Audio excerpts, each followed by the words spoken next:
हरे कृष्णा प्रभु जी, हरे कृष्णा माता जी, आप सबके चरणों में दंडवत प्रणाम। तो निष्ठा अवस्था की ऊपर वीडियो बनाने वाले हैं और हम दूसरे पीजी में भी हैं, इसलिए बैकग्राउंड थोड़ा अलग है। अभी हम सेटिंग कर रहे हैं किस तरीके से हम अच्छा बैकग्राउंड बना सकते हैं। देखो अभी हनुमान जी हमारा थोड़े हाइड हो रहे हैं, लेकिन निष्ठा अवस्था क्या है। निष्ठा अवस्था से पहले हमने 4 स्टेजेस के ऊपर वीडियो बनाई है। श्रद्धा, साधु संग, भजन क्रिया, अनर्थ निवृत्ति और अनर्थ निवृत्ति को कैसे स्किप करें, इसके ऊपर भी एक वीडियो अवेलेबल है। लेकिन अनर्थ निवृत्ति के ऊपर जो अपराध वाला जो वीडियो है वो अभी शूट होने वाला है, तो उसमें थोड़ा समय लग सकता है। लेकिन आज हम बात करने वाले हैं निष्ठा अवस्था की। तो निष्ठा अवस्था का एग्जैक्टली मतलब क्या है, एक कौन सा व्यक्ति है जो निष्ठा अवस्था में आ सकता है। तो अनर्थ निवृत्ति में हमने एक बात पर फोकस किया था, वो है अनुकूलस्य संकल्प प्रतिकूलस्य वर्जनम। यानी जो व्यक्ति भक्ति के लिए जो अनुकूल है केवल वही करता है और भक्ति के लिए जो प्रतिकूल है उसको बिल्कुल भी त्याग देता है, ऐसा व्यक्ति ही जो है निष्ठा अवस्था को अनलॉक कर सकता है। और हमने क्या बोला था, निष्ठा अवस्था का व्यक्ति इस श्लोक को जी रहा होता है। यानी जो भक्ति के लिए अनुकूल है केवल वही कर रहा होता है और उसको इसका दुख भी नहीं है। जैसे अनर्थ निवृत्ति में अगर कोई भक्ति के लिए अनुकूल जो है वो कर रहा है तो उसको थोड़ा दुख भी होता है। जैसे सुबह 4 बजे उठना है, भक्ति के लिए अनुकूल है, लेकिन 4 बजे उठने में दर्द होती है, 4 बजे उठने में दुख होता है, कंफर्ट जोन से बाहर आने की कष्ट होती है। लेकिन निष्ठा अवस्था के लोगों को अनुकूल से संकल्प पालन करने में दुख भी नहीं होता। जैसे हमने क्या बोला है, अनुकूल से संकल्प, यानी जो भक्ति के लिए अनुकूल है वो चाहे मुझे पसंद हो या ना हो तब भी मुझे वो करना है, ताकि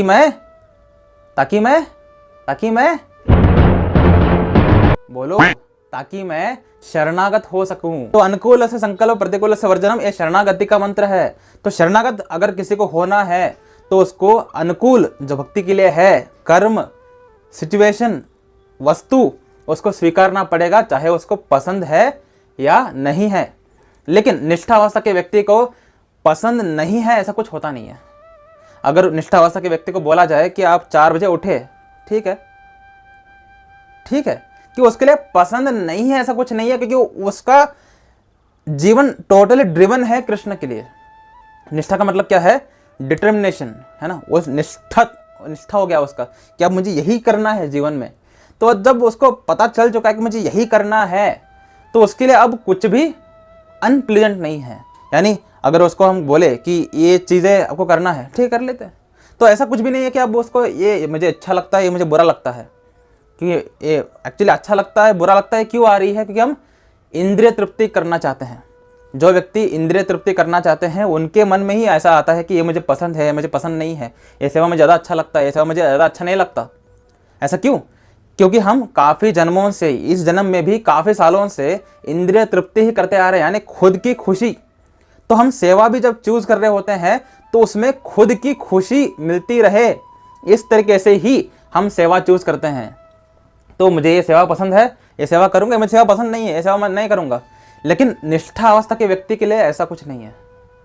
निष्ठा अवस्था का व्यक्ति, ये सेवा मुझे पसंद है, ये सेवा निकृष्ट है, नहीं, अब वो इंद्रिय तृप्ति की भावना से ही ऊपर आ चुका है ना।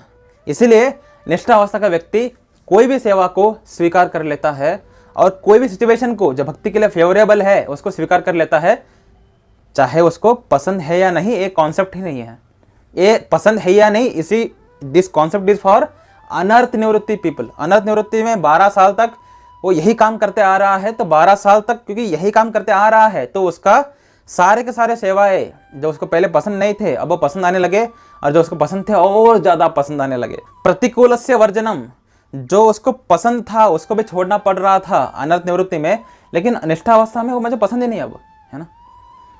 कुछ ऐसे काम हैं जो हमें पसंद थे अनर्थ निवृत्ति में, निष्ठा अवस्था में वो मुझे पसंद भी नहीं है, उल्टा मुझे घृणा आती है। जैसे अनर्थ निवृत्ति में एक व्यक्ति को बाहर का खाना पसंद है, अनर्थ निवृत्ति में एक व्यक्ति को बेडरूम में ए करके चादर ओढ़ करके वो करना पसंद है ना। अनर्थ निवृत्ति में हमें, क्योंकि हमारे यहाँ पर लस्ट भोगने की इच्छा भी हमें खींच रही होती है और भगवान भक्त भी हमें खींच रहे होते हैं। दोनों खींच रहे हैं तो कभी हम इनका कर लेते हैं, कभी इनका कर लेते हैं। तो इस तरीके से अनंत निवृत्ति में खींचातान होता रहता है। लेकिन निष्ठा अवस्था में केवल भगवान ही ज़्यादा खींच रहे होते हैं, माया का पावर कम हो चुका होता है। तब जो निष्ठा अवस्था के व्यक्ति है, प्रतिकूलस्य वर्जनम, अगर इसको करने के लिए बोले, प्रतीक है, मुझे कुछ भी अनफेवरेबल नहीं है, है ना, मुझे कुछ भी अनप्लेजेंट नहीं है, तो ऐसा कुछ नहीं है कि मुझे काम बिल्कुल, मुझे वो काम बहुत अच्छा लगता है लेकिन मुझे छोड़ना पड़ रहा है यार, दुख है ना। ये अनंत निवृत्ति के लोगों के रिएक्शन है, मुझे वो काम पसंद ही नहीं है, हट साला, है ना। तो ऐसा व्यक्ति जो है, ना ही इसको अब भौतिक जीवन में रस है और इसको आध्यात्मिक जीवन में रस आना शुरू हो चुका है। ऐसा व्यक्ति जो ये वाक्य है शरणागति का, अनुकूल से संकल्प प्रतिकूल से वर्जनम, इसको जी रहा होता है। तो निष्ठावस्था का व्यक्ति इसको कैसे जीता है, इसको हमने पहले डिस्क्राइब किया है। अब हम निष्ठा अवस्था एग्जैक्टली क्या है इसका वर्णन करेंगे।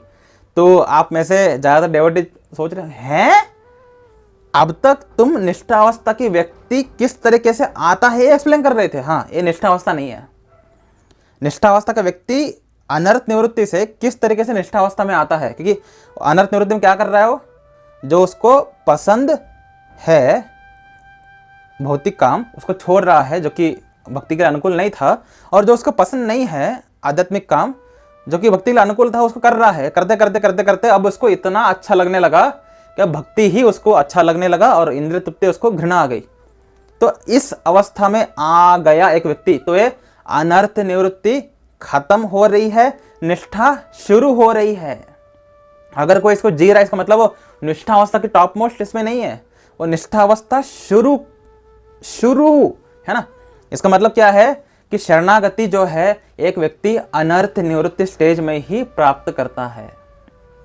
अगर एक व्यक्ति शरणागत प्राप्त कर चुका है, कृष्ण के लिए टोटली कृष्ण पर डिपेंड रहना सीख चुका है और केवल दिखाता नहीं है, केवल नाटक नहीं करता, एक्चुअली में शरणागत है, तो ऐसा व्यक्ति पक्का अनर्थ निवृत्ति को क्रॉस कर चुका है। क्योंकि अनर्थ निवृत्ति में ही हम शरणागति को प्राप्त करते हैं। कैसे?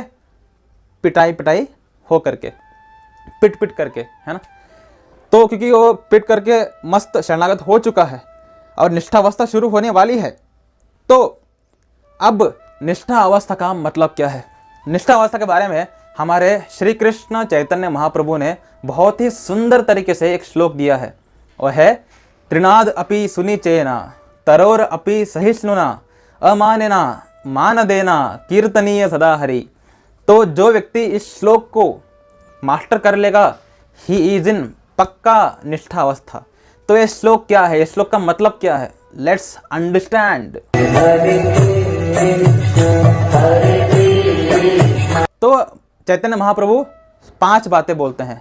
त्रिनाद अपि सुनिचेना तरोर अपि सहिष्णुना अमानेना मान देना कीर्तनीय सदा हरि। तो ये 5 काम जो कर रहे हैं वही व्यक्ति निष्ठा अवस्था में है। बाकी कोई भी व्यक्ति इसके नीचे जो है वो इस श्लोक का पालन कर ही नहीं सकते। It's impossible to follow this श्लोक हु आर बिलो निष्ठा अवस्था। और निष्ठा अवस्था का व्यक्ति के लिए भी ये श्लोक पालन करना आसान बात नहीं है। ये श्लोक का पालन करना निष्ठा अवस्था के व्यक्ति के लिए आसान बात नहीं है। लेकिन क्योंकि निष्ठा अवस्था का व्यक्ति का भौतिक लस्ट ही बचे नहीं हैं, 90% खत्म हो चुके हैं, तो वो इस श्लोक को पालन कर सकता है। जिसके अंदर लस्ट बचा हुआ है, ईगो बचा हुआ है, द्वेष ईर्ष्या सब कुछ बचा हुआ है, इस श्लोक के उसके लिए इम्पॉसिबल है कि निष्ठा अवस्था का 90% खत्म हो चुका है अनर्थ निवृत्ति में, तो कर सकता है, लेकिन वो पॉसिबल इजीली नहीं है। कैसे समझाता हूं। त्रिनाद अपि सुनिचेना, इसका मतलब क्या है? खुद को तृण से भी तुच्छ मानना।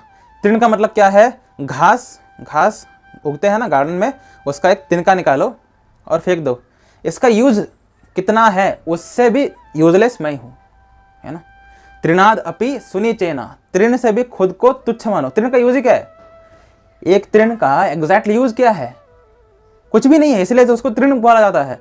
लेकिन उस यूजलेस तृण से भी यूजलेस मैं हूं, क्योंकि अनर्थ निवृत्ति में उसको परफेक्टली समझ में आ गया, मैं अपनी शक्ति से कुछ भी नहीं कर सकता, मैं अपनी शक्ति से ना ही नाम जप कर सकता हूँ, मैं अपनी शक्ति से ना ही हियरिंग कर सकता हूँ, मैं अपनी शक्ति से ना ही रीडिंग कर सकता हूँ। जो निष्ठावस्था के पहले, अनर्थ निवृत्ति से पहले मुझे लगता था कि ये 3 काम तो मेरे हाथ में है, बाकी आंखों में आंसू आना, बातों को समझना, ये मेरे हाथ में नहीं है। लेकिन अनर्थ निवृत्ति में उसको ये भी समझ में आ गया कि ये तीनों भी मेरे हाथ में नहीं है, ये तीनों के लिए भी मुझे कृष्ण के ऊपर डिपेंड रहना जरूरी है। जब उसको समझ में आया कि एक्चुअली मैं अपनी शक्ति से भक्ति का बी तक नहीं कर सकता, इतना यूजलेस हूं मैं, तो ऐसा व्यक्ति खुद को तृण से भी तुच्छ मानना शुरू कर देगा। I am good for nothing. Krishna की कृपा, गुरु महाराज की कृपा, अगर ये कृपा हटा ले, आई एम टोटली जीरो। तृण का एक यूज क्या है कि तृण को आग लगा करके आप पेपर को आग लगा दो, पेपर आग लग जाएगी, इतना तो यूज है। मेरा तो कुछ भी यूज नहीं है, आई एम टोटली वेस्ट। इस तरीके से बातें वो केवल बोलता नहीं है, वो अनुभव कर रहा होता है। उसने रियलाइज किया ये बातों को कैसे? अनर्थ निवृत्ति में। अनर्थ निवृत्ति में उसका जो ईगो था, उसका जो कर्ता भावना था उसके अंदर कि मैं करता हूँ, मैं भक्ति करता हूँ, है ना, ये पूरा कर्ता भावना तरोड़ मरोड़ के तोड़ करके छोड़ दिया कृष्ण ने। तो तृणाद अपि सुनी चेना, खुद को तृण से भी तुच्छ मानना। अब ये इजीली पॉसिबल भी क्यों नहीं है? क्योंकि अनर्थ निवृत्ति में 90% ही हमारे अनर्थ कटते हैं, अभी भी 10% है, यानी 10% अभी भी कर्ता भावना है। और निष्ठावस्था में गेम बदल जाता है। गेम कैसे बदलता है? निष्ठावस्था से पहले हमारे जीवन में आने वाले दुख, हमारे जीवन में आने वाले कष्ट जो है वो हमारे कर्मों की वजह से होते हैं। यानी मेरे कर्म में लिखा हुआ था ये दुख कि मेरा एक्सीडेंट होगा, लेकिन क्योंकि हम भक्ति करते हैं तो कृष्ण ने पैर तुड़वाने जैसा एक्सीडेंट नहीं किया, लेकिन खरोच तो आ गई, है ना, कि कृष्ण भक्ति करते हैं तो कर्म ऑलमोस्ट कम हो चुके थे, दुख भी आया, लेकिन कृष्ण की भक्ति करने की वजह से सहन कर लिए। तो अब तक क्या था? दुनिया से विरक्ति चल रही थी और कृष्ण की तरफ आसक्ति चल रही थी। दुनिया से चप्पल पड़ रही है, कृष्ण के यहाँ सुख मिल रही है, इसीलिए हम दुनिया से जल्दी ही आसक्ति हटा लिए और कृष्ण की तरफ आसक्ति बढ़ा रहे थे। लेकिन गेम अब पलट जाता है, अब हमारे जीवन में आती है माया। तो माया क्या करती है? हमको टेस्ट करती है सुख दे करके। तो तृणादपि सुनी चेना, इस श्लोक को पालन करना मुश्किल क्यों है? आपने तो अभी बोला कि उसका 90% विकार खत्म हो चुके हैं, पिट गया है, पूरा खत्म हो चुका है। वो मान भी रहा है कि मैं तृण से भी तुच्छ हूं, क्योंकि मैं अपने शक्ति से कुछ नहीं कर पा रहा। तो ये वो मान इसलिए रहा है क्योंकि उसको कर्मों को यूज करके कृष्ण ने उसको पिटाई की है, समझे? तो हमारे बुरे कर्म का यूज करके कृष्ण ने हमारे आसक्ति को तोड़ा है। उस दुख में ये वाक्य बोल रहा है कि ओके, मैं एक्चुअली मैं तृण से भी तुच्छ हूं। अब ये दुख में बोल रहा है या रियलिटी में बोल रहा है, ये टेस्ट करने के लिए माया आती है। माया आती है सुख को लेकर के। तो जो व्यक्ति के अंदर आसक्तियां थी, भौतिक जगत को भोगने की जो आसक्तियां टूट गई अनर्थ निवृत्ति में, वो सारे आसक्तियों का फल उसको मिलना शुरू कर देता है। कैसे? मेरी इच्छा है कि अरे यार, सबकी गर्लफ्रेंड्स हैं, मेरी भी होने चाहिए, हम तो भक्ति भी करते हैं, हम दिखने में भी तो ठीक ठाक हैं, हालांकि अभी यहाँ पर सूरज आ रही है इसलिए यहाँ पर टैन है, यहाँ पर सूरज है, लेकिन हम दिखने में ठीक ठाक ही है भाई, लेकिन जीवन में सुखापन है यार। ये जो इच्छा थी हमारी अनर्थ निवृत्ति में, चप्पल से टप मार करके इच्छा को तुड़वा दिया, है ना, इच्छा ही चला गया हमारा, अरे नहीं हट चला, है ना, बकवास काम। लेकिन निष्ठा में आपको मिलना शुरू हो जाएगा। जो भी आपकी आसक्तियां थे, जो आपको अनर्थ निवृत्ति तक पूरा नहीं हुआ, जैसे मुझे एक अच्छा लाइफस्टाइल जीना है, मिनिमम एक लाख का तो सैलरी होना चाहिए, ये तो हमारी इच्छा थी, लेकिन अनर्थ निवृत्ति में जबरदस्त पिटाई हुई, हमने सारी इच्छा छोड़ दिया। निष्ठा अवस्था में मिलना शुरू हो जाएगा। तो माया जो है वो सुख दे करके परीक्षा लेती है। तो माया क्या करती है? कर्ता भावना को बढ़ाने जैसा कुछ सिचुएशन ला देगी। कैसे? आपके फॉलोअर्स हो जाएंगे, सारे फॉलोअर्स आकर के प्रभु जी प्रभु जी प्रभु जी प्रभु जी बोल रहे हैं, सारे फॉलोअर्स आकर के उनको दंडवत प्रणाम कर रहे हैं, सारे फॉलोअर्स को करेक्ट भी कर रहा है, सारे फॉलोअर्स को ए तुम गलत जा रहे हो, ए तुम सही जा रहे हो, ओ है ना, ये सब कर रहा है, मैनेजमेंट कर रहा है, तो अब उसको लगने शुरू कर देता है कि देखो हम तुच्छ नहीं है भाई, हम भी कुछ हैं।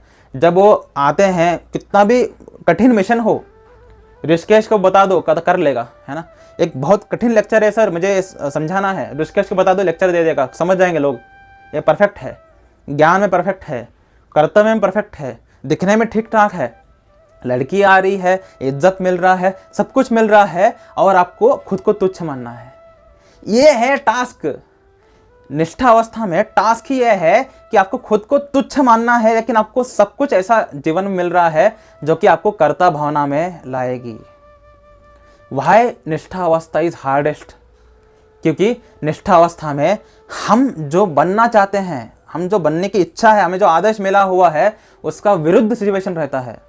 पहले हम ग्रेट बनना चाहते थे, चप्पल चप्पल चप्पल चप्पल मार करके हमें बता दिया कि तू तुच्छ है। अब हम तुच्छ रहना चाहते हैं, अब हमें ग्रेट बनाया जा रहा है। अरे भाई क्या है, मैंने बतिया है, बहुत अजीब भी है और बहुत इंटरेस्टिंग भी है। पहले हम ग्रेट बनना चाहते हैं, हम उखाड़ना चाहते हैं, हम भी झंडे गाड़ना चाहते हैं। सिचुएशन अनर्थ निवृत्ति फोड़ दिया, है ना। लेकिन अब हमारे अंदर वो इच्छा चला गया, अरे यार ग्रेट बनना ऐसा फालतू बातें हैं, हम तुच्छ रहना चाहते हैं, कृष्ण की सेवा करना चाहते हैं। अब ग्रेट बनने जैसे सिचुएशन आ रहे हैं। अब ऐसे परिस्थिति में जब आपको लड़कियां आकर के प्रपोज कर रही हैं, पहले आपको देख करके लड़की भाग रही थी, अभी लड़कियां आ रही हैं आपको प्रपोज करने के लिए कि आप तो 4-5 साल से ब्रह्मचर्य पालन कर रहे हैं, आपके ऊपर तेज है, आपका शरीर जबरदस्त है, तो लड़कियां अट्रैक्ट होंगी या नहीं होंगी? एब्सोल्युटली होंगी।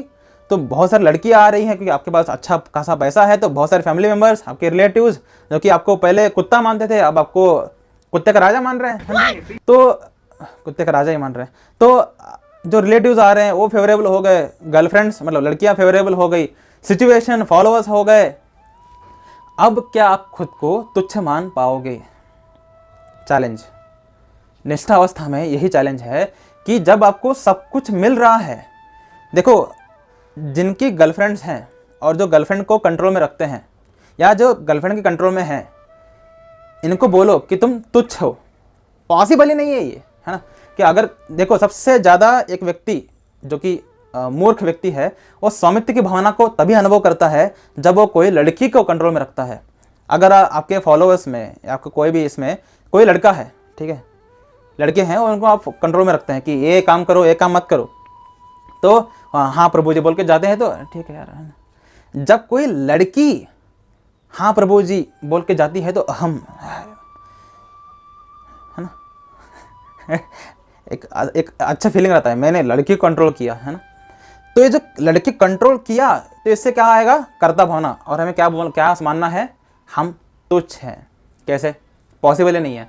तो ऐसा व्यक्ति जो निष्ठावस्था में रहता है, शुरुआत में वो त्रिनादपि सुनिचेना 5 लाइन्स में पहला लाइन ही उसके लिए इम्पॉसिबल सा है। ये पॉसिबल कैसे है? लेकिन ये करने से ही होगा। लेकिन ये पॉसिबल कैसे है? By the association of devotees. तो निष्ठा अवस्था इज एक्चुअल पारमार्थिक श्रद्धा। अभी देखो एक मस्त क्रैक करता हूं मैं, ठीक है। टिल अनर्थ निवृत्ति आपका आइडेंटिटी क्या था? कि मैं किसी का बेटा हूं, मैं किसी की बेटी हूं, मैं ये हूं, मैं वो हूं, मैं ये हूं, और मैं भौतिक जगत से खुद को एसोसिएट कर रहा था। इसीलिए पारमार्थिक श्रद्धा, साधु संग, भजन क्रिया, अनर्थ निवृत्ति। अनर्थ निवृत्ति में पिटाई हुई, रियलाइजेशन हो गया स्वरूप ब्रह्म में कि मैं कृष्ण का सेवक हूँ, सब कुछ हो गया, आइडेंटिटी क्लियर हो गई, सारे विकार खत्म हो गए, बहुत बढ़िया। और मैं शरणागति में भी आ गया, है ना। तो शरणागति इज लाइक स्मॉल होल। तो आत्मा यहाँ से आई, आत्मा की और कवरिंग्स हैं, ईर्ष्या द्वेष सबकी। आत्मा यहाँ से आई, सर होल में नहीं जा सकते, कवरिंग हटाओ। ईर्ष्या का कवरिंग हटाया, द्वेष का कवरिंग हटाया, ईगो का कवरिंग हटाया, सब कुछ हटाया, तो जो होल है इसमें से आत्मा निकली। तो अब जा करके आत्मा ने आध्यात्मिक जीवन क्या है एक्सप्लोर करना शुरू कर दिया। इसका मतलब क्या है? निष्ठा अवस्था इज पारमार्थिक श्रद्धा। अब तक जो पारमार्थिक श्रद्धा था उसमें भौतिकता मिक्सड था। अब जो पारमार्थिक श्रद्धा शुरू हुई है दैट इज आध्यात्मिक पारमार्थिक श्रद्धा, है ना। तो निष्ठावस्था का मतलब क्या है? आध्यात्मिक पारमार्थिक श्रद्धा, है ना। तो निष्ठावस्था में आ गया, त्रिनादपि सुनिचेना वो कर रहा है और लेकिन उसके लिए अरे कैसे पॉसिबल है ये, है ना। तो जैसे हम पारमार्थिक श्रद्धा में क्या लग रहा था, भक्ति में इतना कुछ है यार, कैसे पॉसिबल है ये, सेम उसको अनुभव हो रहा होता है निष्ठावस्था में कि मुझे सब कुछ मिल रहा है लेकिन मैं भक्ति कैसे कर पाऊंगा। तो अब निष्ठा तो आ चुका है पारमार्थिक श्रद्धा में, अब उसको आगे बढ़ने के लिए साधु संग करना पड़ेगा, है ना।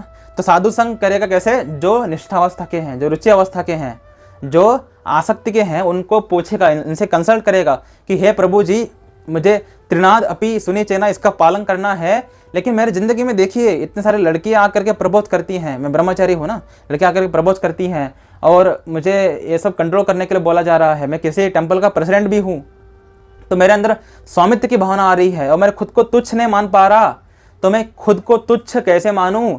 तो ये क्या है? साधु संग। तो साधु संग में गए, साधु संग मतलब जो आसक्ति के हैं, जो रुचि अवस्था के हैं, उन्होंने बोला कि तुम ये काम करो, तुम ये काम करो, तुम ये काम करो।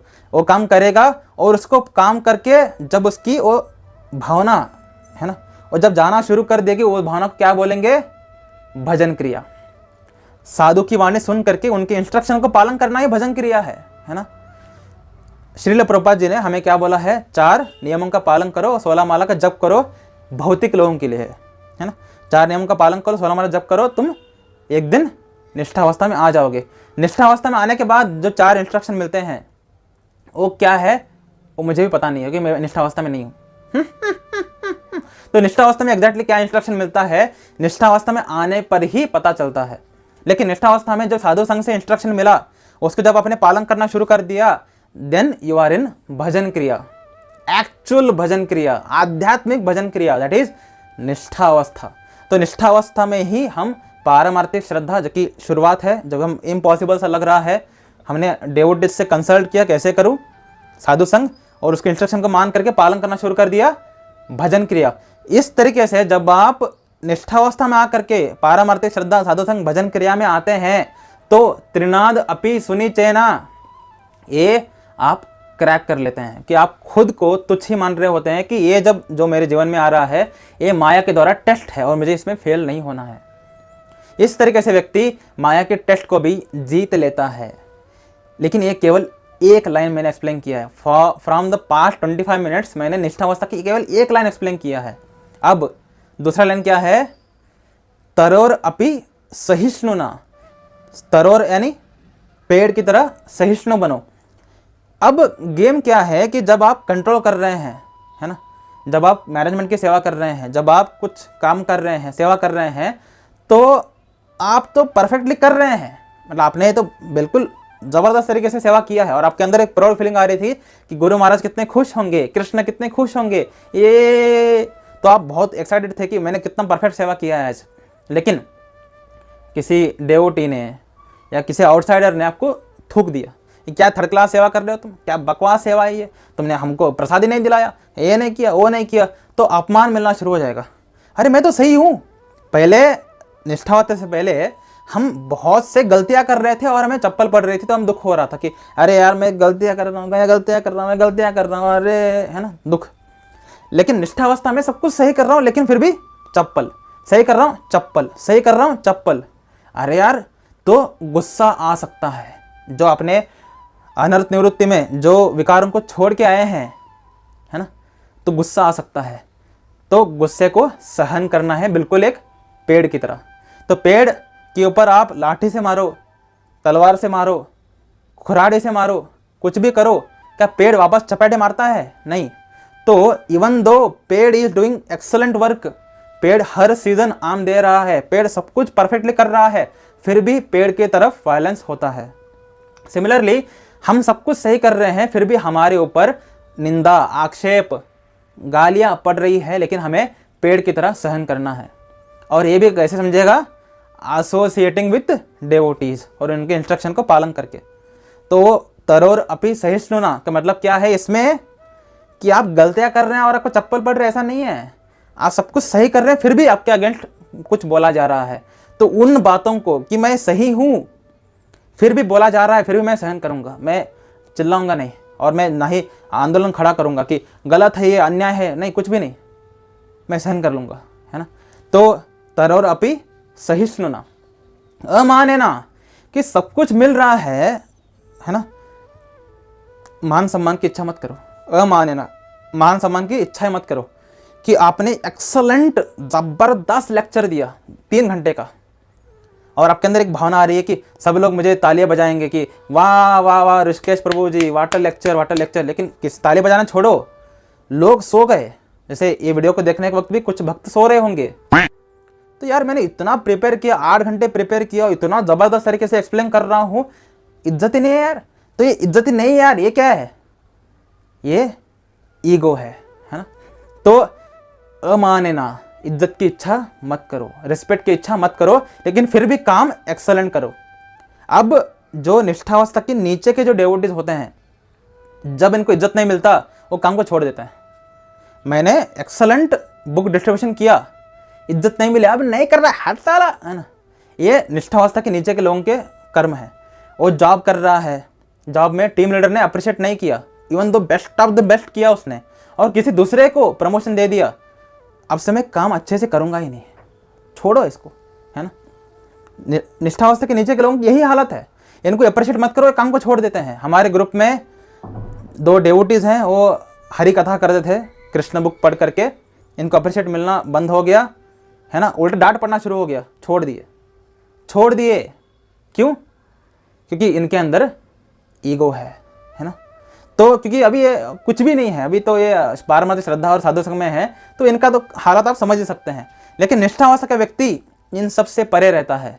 मुझे ना ही अप्रिसिएशन चाहिए, और गालियाँ भी पड़ रही है तो मुझे फ़र्क ही नहीं पड़ता, मैं अपना सेवा करता रहूँगा परफेक्टली। यहाँ जो वर्ड है, सेवा करता रहूँगा परफेक्टली, अपना बेस्ट दूंगा हर बार, चाहे गाली पड़े या चाहे अप्रिसिएशन ना मिले। अमानना का मतलब क्या है? अपने सेवा में मैं कॉम्प्रोमाइज नहीं करने वाला।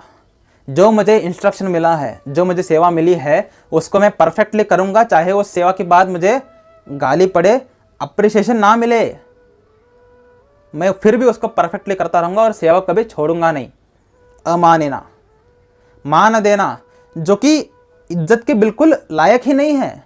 अरे इनको क्या इज्जत देना यार, ये तो अद्वैतवादी हैं, इनको क्या इज्जत देना यार, ये तो सहजिया लोग हैं, हाट साला मूर्ख, हाट साला अश्लील, है ना, कुछ नहीं। मान देना, एवरीवन रिस्पेक्ट दो, खुद रिस्पेक्ट की बिल्कुल इच्छा मत करो। अगर आपकी कोई नीचे कोई है जो कि गलतियां कर रहा है, फिर भी उसको रिस्पेक्ट दो, ठीक है, करिए। तो ये 4 श्लोक का पालन करना एक निष्ठावस्था के नीचे के व्यक्ति के लिए हाईली इम्पॉसिबल है। लेकिन निष्ठावस्था के व्यक्ति के लिए भी ये इजीली पॉसिबल नहीं है। निष्ठावस्था के व्यक्ति को भी साधु संग और भक्तों से इंस्ट्रक्शन लेकर के उसका पालन करने पर ही वो निष्ठावस्था के ये 4 बातों को, त्रिनाद अपि सुनिचेना, तरोर अपि सहिष्णुना, अमानेना, मान देना, इन 4 बातों को करना शुरू कर देगा। तो समरी क्या है इन 4 बातों का? त्रिनाद अपि सुनिचेना, यानी माया टेस्ट ले रही है, सब कुछ मिल रहा है, लेकिन फिर भी खुद को तुच्छ मानना। तरोर अपि सहिष्णुना, यानी मैं सब कुछ सही कर रहा हूं, लेकिन फिर भी चप्पल पड़ रही है, फिर भी सहन करते रहो, है ना।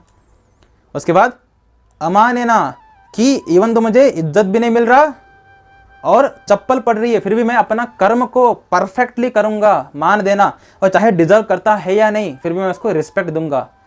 ऐसा व्यक्ति कीर्तनीय सदाहरि, ऐसा व्यक्ति ही हर समय कृष्ण की भजन कर सकता है, 24/7 कृष्ण की गुणगान कर सकता है, 24/7 कृष्ण में ही लगा रह सकता है। तो जो व्यक्ति चाहते हैं कि 24/7 कृष्ण भावना भावित रहे, 24/7 कृष्ण की ही विचारों में डूबे रहे, ये 4 बातों को क्रैक करना पड़ेगा। और ये 4 बातें आप क्रैक नहीं कर सकते इससे पहले, टिल निष्ठावस्था आप कर ही नहीं सकते। ये निष्ठावस्था से पहले हम भौतिक आवरण से बंधे हुए हैं, लेकिन निष्ठावस्था के बाद जब हम उस शरणागति के होल से बाहर निकलते हैं तो भौतिक धारणाएं नहीं हैं, आध्यात्मिक है सब कुछ। तो उस समय हमारी एक्चुअल भक्ति शुरू होती है। अभी निष्ठावस्था से पहले हम जो कुछ भी कर रहे हैं वो भक्ति बिल्कुल भी नहीं है। जब एक निष्ठावस्था का व्यक्ति हमको देखता है, हंसता है, वो अरे यार मतलब क्या कर रहे हैं, और खुद को भक्त मानते हैं, है ना। निष्ठावस्था का व्यक्ति को देखोगे समझ में आएगा कि एग्जैक्टली भक्ति क्या है। तो निष्ठावस्था का व्यक्ति ही एक्चुअल भक्ति कर रहा होता है, उससे नीचे के लोग भक्ति नहीं कर रहे होते, लेकिन उनको भ्रम रहता है कि हम भक्ति कर रहे हैं। नहीं, केवल निष्ठावस्था का व्यक्ति ही एक्चुअल भक्ति कर रहा होता है। इसीलिए कीर्तनीय सदा हरि, वही व्यक्ति श्री कृष्ण जी का, माने श्री विष्णु जी का, श्री राम जी का एक्चुअल कीर्तन कर पाता है, यानी एक्चुअल उनको रिमेंबर कर पाता है। और इसमें एक गेम है, इसमें एक क्रैक है, इसमें एक लूप होल है। वो लूप होल क्या है, हम इसको रुचि अवस्था में एक्सप्लेन करेंगे। चलते हैं अगले वीडियो में। हरे